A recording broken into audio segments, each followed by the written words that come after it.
This is your Mad Doctor. At ang ruta natin ngayon, sisinsayan natin ang kabalitaang Simbahang Bato sa Barangay San Gabriel, Bayan ng Laurel, Lalawigan ng Batangas. Ang ating binabagtas ngayon ay sa daan na bayan ng Agoncillo, Palaurel.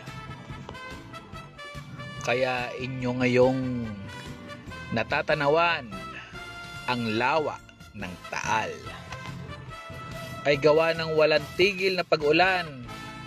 Ay tanaw nyo naman, ay sa putik naman din ay ako nga'y napuwing. Ay ika nga ng EENT, ay ako ay may foreign body, ay try nating tanggalin. Ay yun, ayos, tuloy ang biyahe. Sabi ko nga kanina, sa walang tigil na ulan ng mga nakaraang araw ay talagang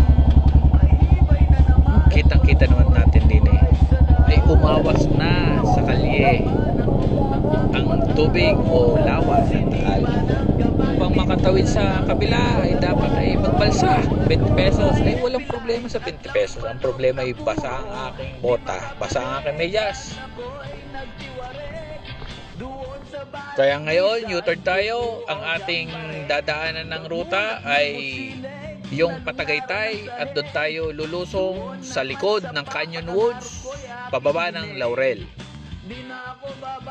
O tingnan, walang lumot, walang putik, ay 2 araw din namang naarawan, kaya ayos na ayos ang paglusong. Kaya ngayon tayo na ay kikilo din sa Barangay San Gabriel. Dito gahulong pupunta sa Simbahang Bato. Simbahang Bato?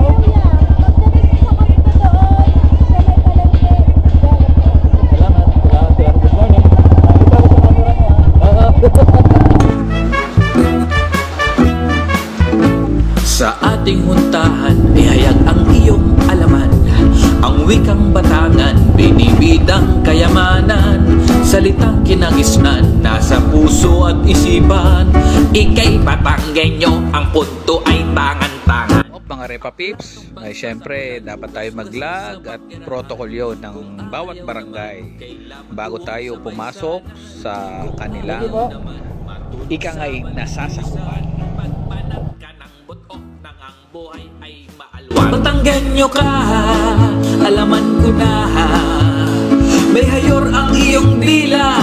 Ala et ano ka, huwag mo ng pagkakatago. Pumalakat na ng husay, kiriray, kabatang kagaha. Mga kaibigan, malapit na po tayo sa lugar na sinasabing Simbahang Bato.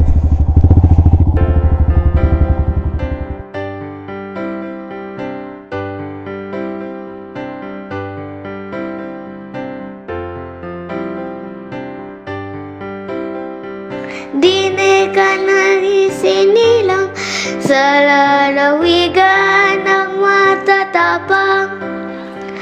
Dine ka na lumaki, arin ng kinagisnan.